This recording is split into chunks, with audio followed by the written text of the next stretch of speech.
Assalamualaikum, apa khabar semua? Terima kasih kerana sudi singgah ke channel saya. Saya harap anda semua berada dalam keadaan sihat dan bahagia selalu, insya-Allah. Dalam video kali ini saya nak sampaikan satu kisah seram hasil kiriman email daripada seorang penonton. Kisah sumpah memerang.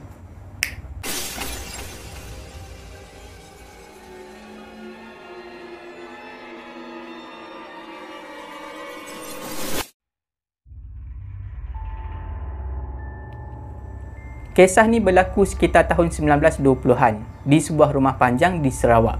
Bila sebut kisah daripada Sarawak, penonton yang dah biasa hadir di channel ni pasti tahu. Kisah ni daripada siapa? Kisah ni dikirim oleh Apai. Cerita kali ni berkisahkan tentang cinta sepasang suami isteri yang tak mahu dipisahkan sampai mati. Kisah pasangan ni bermula dengan cinta terlarang dan berakhir dengan tragedi. Diorang berdua ni sebenarnya sepupu. Mak diorang adalah adik-beradik. Dalam masyarakat Iban pada masa tu, kahwin yang saudara terdekat ni memang tak digalakkan. Memang diorang tak sukalah. Sebab itulah hubungan diorang ni dianggap sebagai hubungan terlarang. Menurut kepercayaan masyarakat Iban, sekiranya terjadi perkahwinan di antara saudara dekat, maka ianya akan membawa sial. Bukan sahaja kepada pasangan terbabit, malah membawa malapetaka kepada penduduk rumah panjang. Untuk memudahkan cerita, saya akan gunakan nama samaran Igat dan Umang. Igat untuk si lelaki dan Umang untuk si perempuan. Igat dan Umang mencintai satu sama lain. Walaupun cinta mereka dihalang oleh ibu bapa kedua belah pihak kerana mereka ni adalah sepupu. Walaupun orang sekeliling dah jelas menentang hubungan diorang berdua ni tak peduli. Teruskan juga hubungan tu. Sampai satu masa mereka berdua diusir keluar daripada rumah panjang dan tinggal berasingan dari orang ramai. Perjalanan untuk ke tempat tinggal Igat dan Umang mengambil masa lebih kurang 30 minit berjalan kaki dari rumah panjang. Beratapkan mengkuang, berlantaikan buluh dan tinggal berasingan dari orang tua. Sedikit pun tak menjejaskan cinta mereka. Walaupun hidup serba kekurangan dalam usia remaja dan kurang pengalaman dalam menyara hidup, mereka berdua tetap hidup bahagia, berdikari sama-sama. Bersawah, bercucuk tanam, memburu dan menangkap ikan. Itulah aktiviti yang biasa dilakukan oleh Igat untuk menyara dia dan juga isteri dia pada masa tu. Pernah terjadi satu kali tu, di mana sawah padi yang Igat tanam tak mengeluarkan hasil yang mencukupi, sehingga mereka hanya makan ubi kayu selama berbulan-bulan. Semua tu disebabkan oleh kurangnya ilmu pengetahuan bersawah. Walaupun menghadapi berbagai kesukaran, mereka tetap gembira. Hari berganti minggu, minggu berganti bulan. Umang pun hamil anak pertama. Di usia kandungan 6 bulan, pada satu hari, Umang mengidam nak makan hati memerang. Umang pun bagi tahulah Igat nak makan hati memerang. Igat pun berjanji dekat Umang. Okeylah, esok abang pergi cari. Tapi sebenarnya, Igat terkejut bila dengar isteri dia nak makan hati memerang. Dalam masa sama, Igat rasa risau sebab nak tangkap memerang ni memang bukan satu perkara yang mudah. Isteri Igat pula, si Umang ni memang dah gembira dah pada masa tu sebab Igat janji nak cari memerang keesokan hari. Dia tak tahu Igat tu macam mana rasa risau, tak dapat tangkap, dia tak tahu. Dia cuma rasa gembira je pada masa tu. Malam tu, diorang berdua makan anak jagung dan pucuk kemiding yang Igat dapat daripada hutan tak jauh daripada rumah diorang. Selesai makan, diorang pun tidur. Agak lama Igat termenung, memikirkan cara bagaimana dia nak menangkap memerang keesokan harinya. Sambil kepala tu berfikir macam mana nak tangkap tu, tiba-tiba dia terlena. Malam tu Igat mendapat satu mimpi. Di dalam mimpi tu, Igat bertemu dengan seorang atuk yang berkata, "Igat, simpanlah bubu kamu di sebuah lubuk yang mempunyai 2 buah batu besar di tengahnya. Menjelang waktu petang, kamu boleh ambil bubu kamu dan akan ada seekor memerang dekat situ. Anggaplah atuk membantu kamu. Tapi ada syaratnya. Memerang yang kamu dan juga isteri kamu tangkap tu adalah memerang yang terakhir kamu dan juga isteri kamu makan. Kerana selepas tu, kamu dan keturunan kamu tak boleh makan memerang selama 7 keturunan. Ingat, jika kamu ingkar, malapetaka buruk akan menimpa kamu dan isteri kamu." Igat terbangun dari tidur awal pagi tu. Dia termenung sekejap, mengenangkan mimpi malam tadi. Umang pula memang dah bangun lebih awal daripada Igat. Dia menyediakan sarapan untuk diorang berdua. Hidangan pagi tu adalah ubi kayu bakar. Masa sarapan pagi tu, Igat pun cerita dekat isteri dia apa yang dia mimpi. Igat buat keputusan untuk ikut apa yang atuk tua dalam mimpi itu pesan. Selesai sarapan pagi, Igat pun terus mencapai bubu dan bergerak ke lubuk. Cuaca agak baik pada hari itu. Tiba di lokasi, Igat terus memasang bubu di lubuk yang telah dinyatakan oleh atuk tu, atuk yang dalam mimpi tu. Sementara menunggu petang, Igat menjala ikan sambil mencari rebung dan pucuk paku di tebing sungai. Menjelang petang barulah dia mengambil bubu yang ditinggal tadi di lubuk tu. Dan memang betul, terdapat seekor memerang yang agak besar. Sama seperti yang atuk tu cakap dalam mimpi. Kegembiraan Igat sukar digambarkan pada masa tu. Tiba di rumah, isteri Igat sangat gembira sebab hasrat dia nak makan hati memerang tu dah tercapai. Baki daging memerang yang Igat tangkap tu disalai di atas dapur. Hari berganti minggu, minggu berganti bulan. Kandungan Umang sudah berusia 8 bulan pada masa tu. Pada satu hari, macam biasalah, Igat ni akan turun ke sawah padi dia. Nak pergi ke situ agak jauh lah, jadi dia bawa bekalan makanan siap-siap daripada rumah. Umang melambaikan tangan sambil tersenyum pada Igat. Igat rasa sangat bahagia bila melihat wajah isteri dia pada pagi tu. Berita kehamilan Umang dah sampai di rumah Panjang. Ibu bapa Igat dan Umang bercadang nak melawat diorang. Nak melawat diorang berdua lah. Mak ayah Igat dan juga Umang ni membawa makanan dan beras. Walaupun Igat dan Umang degil tak dengar cakap, tapi kasih sayang mak ayah ni memang tak ada tolok bandingnya. Diorang pun bergeraklah pagi tu menuju ke pondok tempat tinggal Igat dan juga Umang. Bila diorang dah sampai di pondok tu, Umang pun menangis melihat ibu dan ayahnya serta mertuanya dua orang yang merupakan juga ayah dan juga ibu saudaranya. Sebab Igat dan juga Umang ni kan sepupu. Jadi mertua dia tu adalah pak saudara dan mak saudara dia. Diorang pun berpelukan lah, bersalam, berpelukan sebab masing-masing dah rindu, lama tak jumpa. Ibu Umang menghulurkan beberapa bungkus lauk pauk dan juga beras kepada Umang. Samalah dengan mertua dia, mak ayah kepada Igat lah, memberi beberapa bungkusan makanan dan beras. Diorang tak dapat nak menunggu kepulangan Igat sebab masing-masing ada urusan yang perlu diselesaikan di rumah Panjang. Lepas diorang semua dah balik, Umang pun bukalah bungkusan yang diberi oleh mak ayah dia dan mak ayah Igat. Satu-satu dia buka. Ada banyak lauk pauk yang diorang bawa. Ada musang, ada ikan baung, ada labi-labi dan juga ayam. Semuanya dimasak di dalam buluh. Umang terasa lapar bila menghidu aroma lauk pauk tu. Lepas tu dia pun makan. Memang puas hatilah dia makan. Tapi adalah dia tinggalkan sikit untuk Igat nanti bila Igat balik. Bila Umang selesai makan, dia pun kemaslah apa yang patut. Dia ambil semua sisa-sisa makanan ni, tulang apa semua. Dia pergi keluar rumah. Dia nak buang lah. Dalam perjalanan ke pintu utama untuk membuang air pencuci tangan keluar, ada satu perkara yang buruk berlaku. Kaki Umang tersadung di lantai. Dan dia langsung terjatuh keluar pintu. Masa dia jatuh tu, perut dia yang dah syarat mengandung tertusuk hujung buluh yang tajam. Buluh tu memang dah lama terpacak kat situ. Buluh tu masuk sangat dalam sehingga perut Umang ni terburai. Umang dan anak dalam kandungan meninggal serta-merta. Tak ada siapa yang mengetahui kejadian tu. Sehinggalah Igat balik. Bila Igat balik dah sampai di pondok dia tu, dia menjerit macam orang kena sampuk. Sebab di depan mata dia nampak dua orang yang paling dia sayang.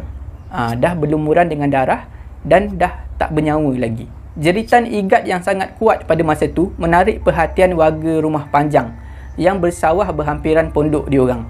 Igat dah macam orang hilang akal pada masa tu. Tak dapat nak terima kenyataan bahawa dua orang insan yang paling dia sayang mati mengejut dalam keadaan yang mengerikan.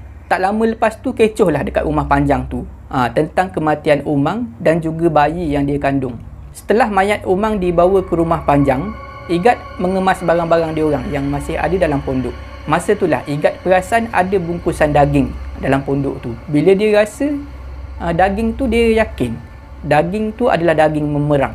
Terduduk Igat pada masa tu sebab dia baru teringat mimpi atuk hari tu. Atuk tu dah jelas pesan dekat Igat.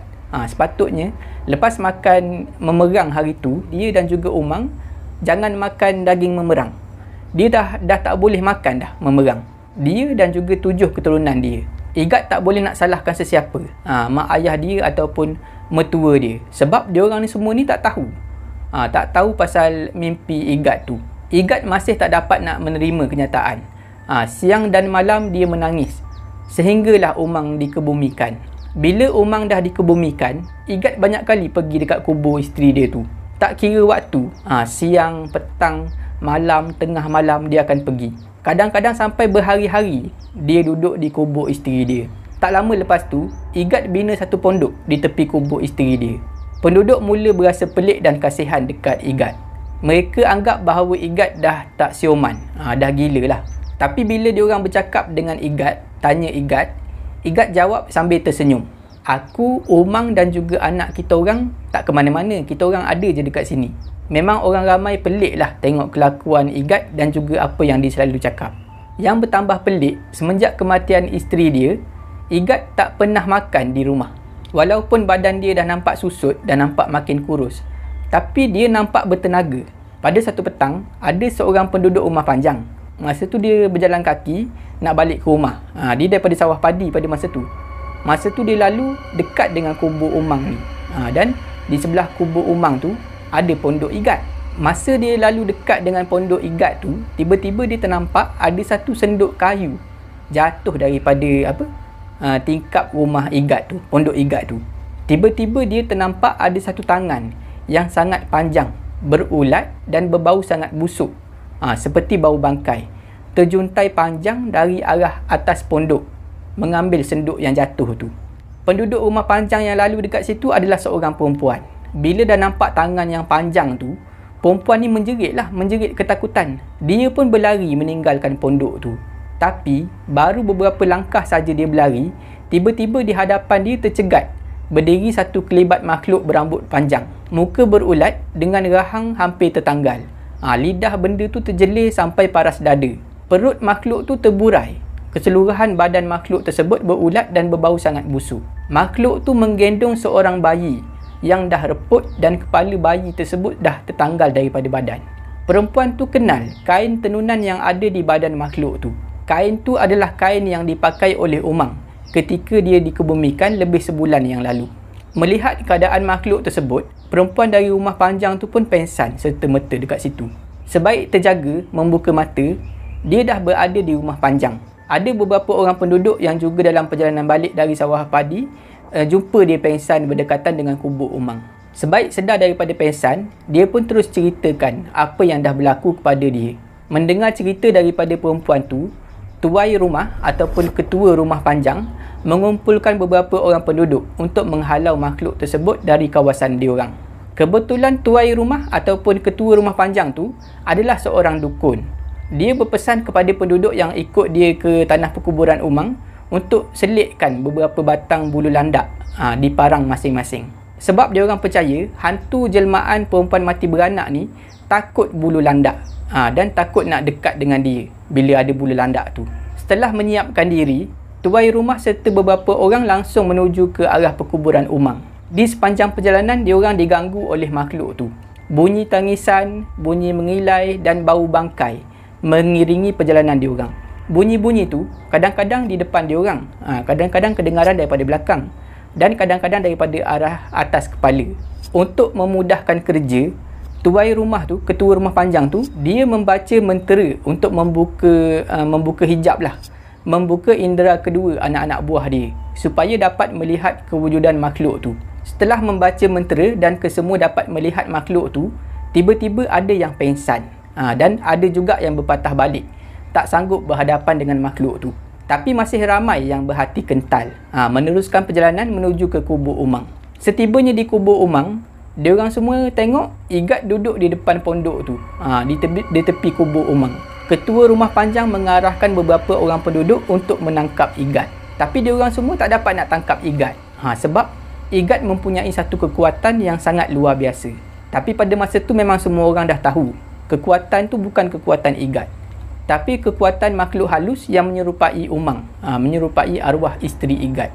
Bila ketua Rumah Panjang tengok keadaan Igat macam tu, dia pun bercakaplah dengan Igat. Dia bercakap dengan nada yang tinggi.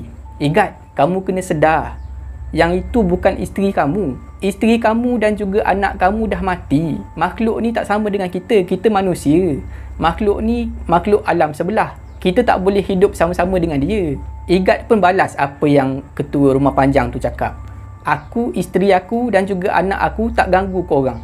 Kita orang bertiga dah hidup sebulan dalam pondok ni. Lepas Igat cakap macam tu, ketua rumah panjang dan juga semua orang yang ada kat situ, pandanglah dekat dalam pondok tu. Dia orang tercengang bila ternampak ada jasad umang dekat dalam tu. Jasad umang dan juga jasad baby dia orang. Rupa-rupanya beberapa hari selepas isteri Igat dikebumikan, Igat tanpa disedari telah menggali kembali mayat isteri dia. Dan dia letak dekat dalam pondok tu. Dah lebih sebulan Igat hidup dalam pondok tu bersama dengan kedua-dua mayat, isteri dan juga anak dia. Ketua rumah panjang hanya mampu menggelengkan kepala je pada masa tu. Dan dia cakap dekat Igat, "Maafkan aku Igat. Cinta kamu berdua ni membawa malapetaka kepada semua penduduk kampung kita. Aku akan halau isteri kamu ni walau apa cara sekalipun. Maafkan aku." Bila Igat dengar ketua rumah panjang cakap macam tu, dia pun ambil parang yang ada di pinggang dia. Dia tarik keluar dan dia tikam diri dia sendiri di bahagian dada. Darah banyak keluar daripada dada Igat. Kesan tikaman tu. Dan dia pun rebah ke bumi. Dah tak bernyawa lagi. Beberapa saat lepas tu, ternampak satu lembaga ni menjelmakan diri. Lembaga tu menyerupai Umang. Tapi bukanlah masa dia dah jadi mayat ke apa. Dia menyerupai Umang semasa Umang masih hidup. Maknanya sempurnalah.